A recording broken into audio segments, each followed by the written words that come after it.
At dinner, she said it was done, but she had no clue the twist waiting just moments away. It was a Thursday evening. We'd been together almost 3 years. Not the kind filled with chaos or constant fights. At least, that's how I saw it. It felt steady, simple. We shared a cozy apartment just outside the city. We had our rituals, our dumb inside jokes, even talked about making it permanent someday. Marriage, a future. But that night, from the second we sat down, something was off.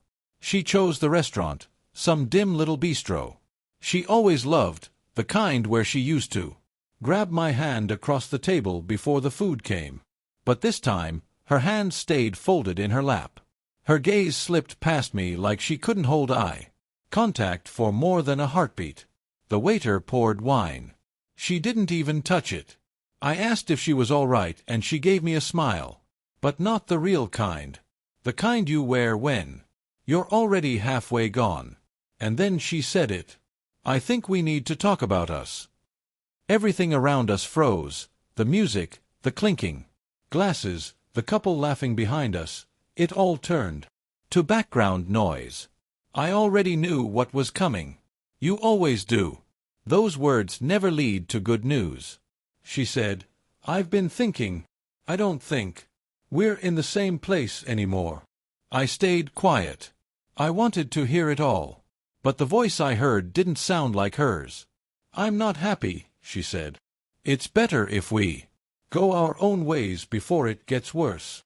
That sentence sat between us like a stone. I stared at her, and for a moment I wasn't even hurt. Just lost. Like I'd woken up in someone else's life. How did we go from late-night marathons and lazy cuddles to this? But here's what she didn't know. 2 weeks earlier, she'd left her iPad open. There were messages. His name was Tyler. Some guy from work. And they weren't casual chats. They were flirty, personal, intimate. The kind that have no place in a relationship. I didn't confront her then. I waited. I needed to see. And I saw everything, the fading kisses, the long showers, the flimsy excuses. I let it happen, hoping she'd be honest. But she never was. Instead, she sat there, acting like the breakup was mutual, like she was being considerate. That was what hurt the most. Not the cheating, but the mask of care. So, I leaned back, took a sip of wine, and asked, Are you sure this is what you want? She nodded. It's for the best. We both deserve happiness. I smiled, a real one, because I knew what was next. I slid a small envelope across the table. She frowned. What's this? Go ahead, I said. Inside were printed screenshots. Every late-night message. Every flirty emoji. Every line about how he understood her better. Her hands trembled. I didn't want to do this, I told her softly. But since you're being honest tonight, I figured I'd return the favor. Her face drained. For once, she couldn't hide behind her fake calm. You went through my messages, she whispered. No, I said. You left them open.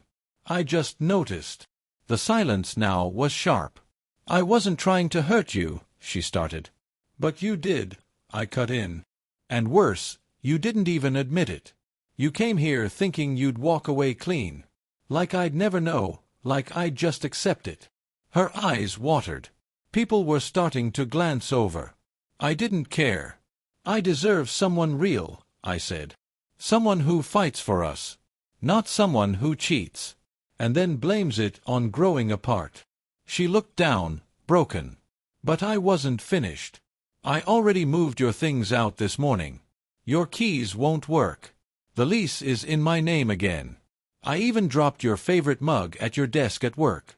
I'm done being the guy who waits around hoping you'll choose me again. That was the twist. She thought she was ending it on her terms.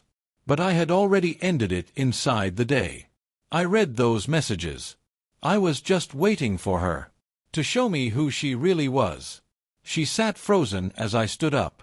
I dropped 100 on the table, even though the plates were untouched. Then I walked out. No yelling, no begging. Just quiet truth and a clean break. And walking back to the car, alone in the cold, I felt lighter than I had in weeks. Warm, even. Like I was stepping back into my own life, finally free from pretending we were okay. Sometimes the strongest thing you can do is simply walk away, especially when they never saw it coming.